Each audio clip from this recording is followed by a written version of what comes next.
Welcome back to the Tess Files. My name is Tess and this is my channel where I'm taking you with me as I grow from a physiotherapist to a medical student and a future doctor. I wanted to start off by saying I'm really sorry I haven't posted a video in a little while. I have been back at uni. I'm in the neurology block currently for the start of my second year and it's been a bit of a whirlwind. I suppose every time I start a new block at med school, I'm always kind of taking my time to just get my time management right and making sure that I'm getting my study techniques right. So don't worry, I have been vlogging and there will be definitely some new vlogs coming your way very soon. For today's video, what I wanted to be talking about was something that I have had a lot of questions about since starting my channel, which is talking a little bit about the differences between the GAMSAT and the UCAT. And I think that that's something that I've had a lot of questions from a lot of kind of school leavers, year 12 students, and then kind of people in their undergraduate degrees wanting to kind of know which test to sit.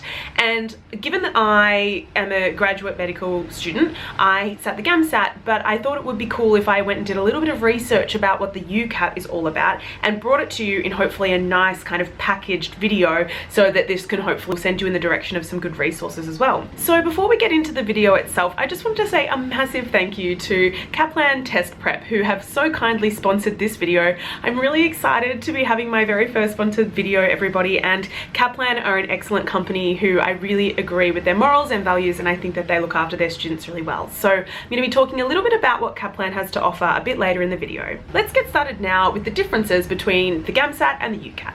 I'm going to be putting some timestamps down here so that you can click to the areas that interest you most with this video, but I'm going to be talking briefly about general things about the differences between the two tests, the format of the GAMSAT versus the UCAT, how to prepare for both tests, and also the scoring systems for both tests, because it's really surprising the differences with both of these. I've actually learned a lot the last few days while I've been doing some research into the UCAT, and it's a completely different style test to the GAMSAT, which really surprised me. And I think if you're considering sitting either or, hopefully this video will give you some information about which test to choose. So let's start with the most obvious thing first of all, is which test is best for you. The UCAT stands for the University Clinical Aptitude Test and is aimed at undergraduate degrees of medical schools.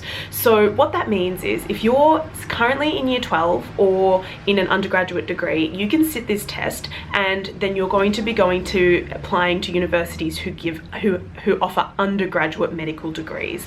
Now in Australia, those degrees are anywhere between 5 and 6 years in duration, which is a little bit longer than the graduate degrees, which are 4 years in duration. So that's one of the main differences between the two types of medical degrees. And something that I found out on the UCAT website itself was that you cannot actually sit the UCAT when you're in year 11. So you have to be in your final year of school in year 12, or you can sit it while you're an undergraduate, but the entry requirements to each university is really different. So what I would recommend is before you dedicate yourself to either one of these exams is to consider which universities that you'd like to apply to and actually head to their websites and look at their specific criteria for admissions.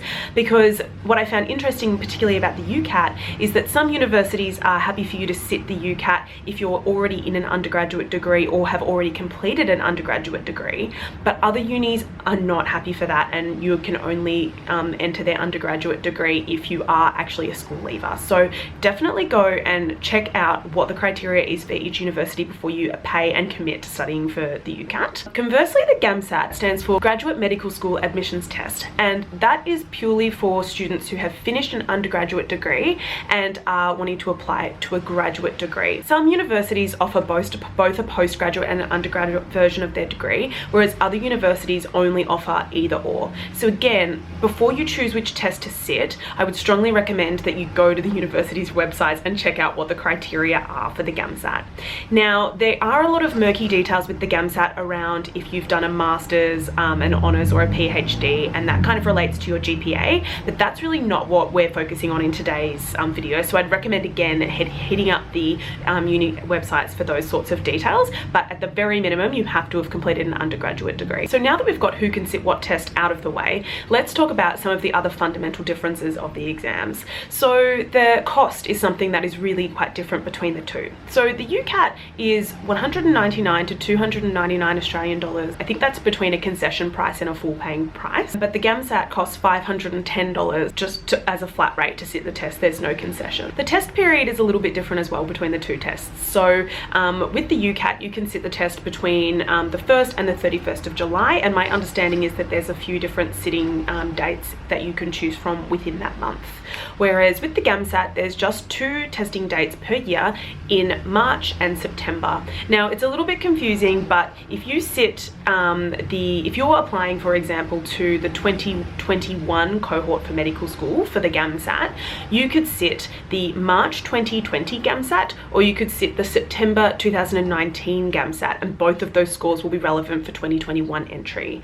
If you're sitting the September GAMSAT in 2020, that is for a 2022 entry. So it's slightly different, and I think it's because the September GAMSAT was originally aimed more at kind of UK admissions, whereas the March is more aimed at the Australian ones, but you can sit both. The other question that I get asked quite a lot is which courses actually do require these tests, and it is a little bit different. So with the UCAT, it's just medicine and dentistry, whereas with the GAMSAT, it's a little bit more broad. It's medicine, dentistry, optometry, and just for the University of Sydney, it's postgraduate pharmacy as well. So all of those are postgraduate degrees in the GAMSAT, and all of those are undergraduate degrees in the UCAT, just to clarify that once again. So those are the main fundamental differences of kind of the overarching which test you should sit. So hopefully straight away I've given you a little bit more information about which test might be right for you, depending on where you're at in your schooling thus far. I have heard that some people actually, if you've already completed an undergraduate degree, some people like to sit both exams and then just apply to different universities depending on kind of which test they perform better in. So that's definitely an option as well. Okay, so let's get down to the nitty-gritties of the test format. So one of the things that was quite obvious to me, first of all, was the amount of time that each test takes. So I have sat the GAMSAT, and to be quite honest, I feel like I still have a little past trauma from sitting the GAMSAT. It's a 5.5 hour exam, not including reading time, so you have an additional 25 minutes of reading time. So it's a really long day. You get 1 hour break in between, so you'll do sections 1 and 2 in the morning and section 3 later on after a little break. Now I will talk about the different sections a bit later. Whereas with the UCAT, what I thought was quite interesting, that it's a much shorter test. So it's only 2 hours long, and 5 minutes of that is reading time. So that's one of the big differences, is the amount of time each test actually takes. The other thing is how the test is actually delivered. So the UCAT is delivered online, so you still have to go into a test center, but it's done on a computer, whereas the GAMSAT, you sit in a big old school hall with lots of desks lined up with your pen and paper, and you actually write the test manually. One of the really major differences about the two tests is the number of sections that are in the test and kind of what they're testing, I suppose. So the UCAT has 5 sections and the GAMSAT has 3 sections, which is kind of funny given that the UCAT is so much quicker to sit than the GAMSAT. And I suppose that highlights another one of the key differences, which is that it seems to me that the UCAT has a lot more time pressure built into the exam, whereas the GAMSAT does have time pressure, but it's not as pressured from what I can tell. So the UCAT has 5 sections: verbal reasoning, decision making, quantitative reasoning, abstract reasoning, and a situational judgment, whereas the GAMSAT just has the 3 sections, which is section 1, reasoning and in humanities and social sciences, 2, written communication, and 3, reasoning in the biological and physical sciences. The other difference is the resources that are available for practicing on both the UCAT and the GAMSAT websites. So the UCAT offers a wide range of materials for free on the website, including timed and untimed tests, as well as a YouTube channel which interviews previous students about their experience with the UCAT, which is a really great way to make sure that there's equality amongst the information that people are receiving for the UCAT. Now, this is why I've decided to work with Kaplan Test Prep on this video, because I feel like they're an extremely reputable company that have a long history of working with students in the UK for the UK CAT, which has now come to Australia and New Zealand as the UCAT. Now, Kaplan has a huge Q bank of over 4,000 questions that are available to be able to practice your UCAT questions. And what I think is really great about their Q bank is that you can actually tailor your tests to work on the areas that are more difficult for you. And you can do time tests and untimed tests as well. And a lot of the feedback that Kaplan receive is that their questions in their Q bank are extremely similar to the questions you actually get on the day in the UCAT. So for me, if I was actually studying for the UCAT, I feel like I would for sure be using Kaplan Test Prep to help me.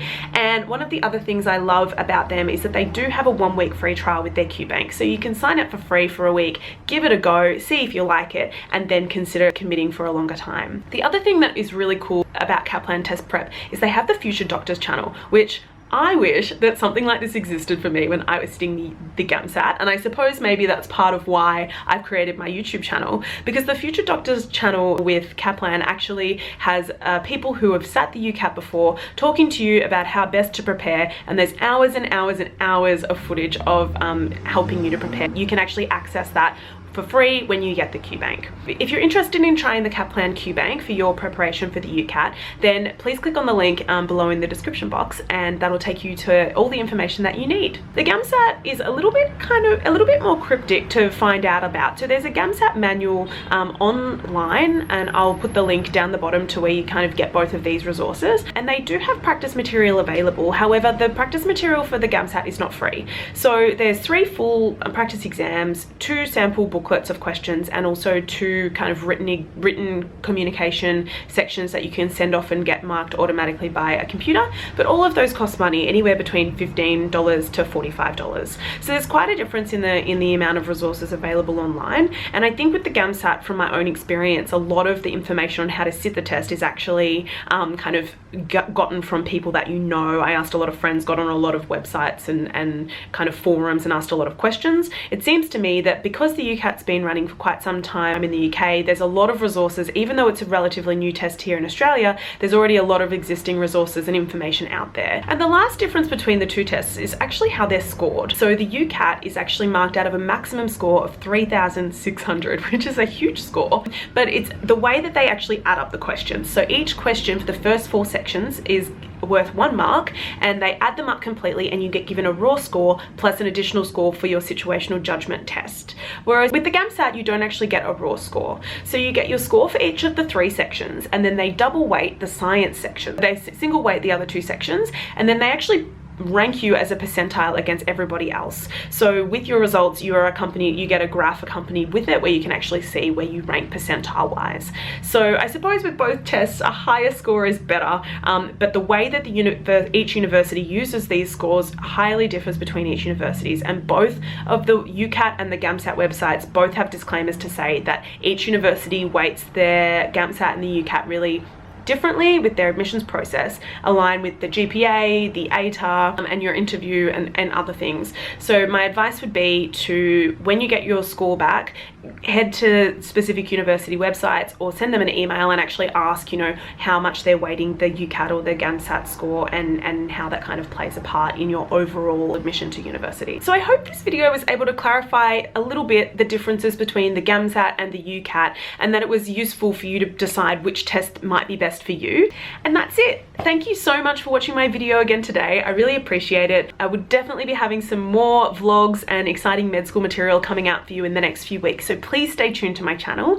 If you have any more questions about the differences between the UCAT and the GAMSAT, which test you should take, or about each test themselves, then please comment below. If I can't answer them, then hopefully somebody else on the thread will be able to answer them, and we can have a cool discussion about which way is the best way to get into medical school for you. Alright, I hope you all have a lovely week in this corona lockdown, and I will be seeing you in the next video. Bye!